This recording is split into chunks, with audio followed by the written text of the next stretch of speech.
जाम लागतं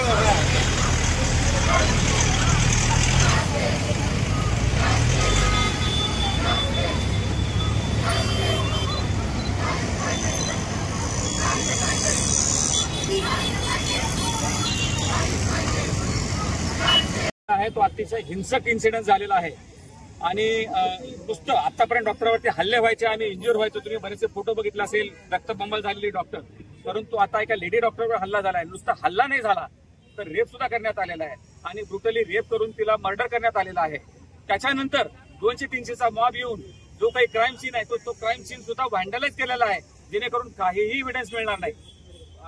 त्या संदर्भामध्ये आम्ही हा स्ट्राईक करत आहोत आणि हा जो काम बंद आंदोलन आहे किंवा विड्रॉल ऑफ सर्व्हिसेस आहे ते इंडियन मेडिकल असोसिएशन, जी जगातली सर्वात मोठी एनजीओ आहे, त्याचे 4 लाख मेंबर आहेत आणि आमच्यासोबत बाकीचे सगळे असोसिएशन सोबत आलेले आहेत.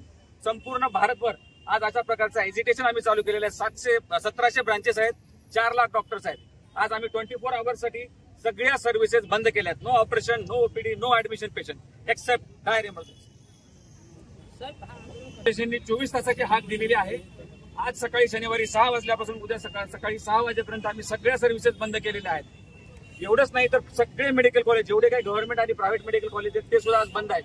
तिथे डॉक्टरांची जी असोसिएशन आहे जुन्या डॉक्टरांची, ती सतत आंदोलन करत असते. खरं म्हणजे यांच्यावर नेहमी हल्ले होतात आणि आज त्यांच्या हल्ल्यात त्यांना प्रोटेक्ट करण्यासाठी आज आम्ही रस्त्यावर उतरलेलो आहे. तर मार्चचे डॉक्टर, इथे डॉक्टर सचिन पटेल आहेत मार्चचे अध्यक्ष, ते सुद्धा आलेले आहेत. इंटर्न्स, टीचर्स जे मेडिकल कॉलेजमध्ये शिकवतात ते सुद्धा, आणि बाकीचे नॉन ॲलोपॅथिक डॉक्टर असोसिएशन जेवढे आहेत, निमा, TDMP, सगळे डॉक्टर सुद्धा या आज रस्त्यावर उतरले आहेत.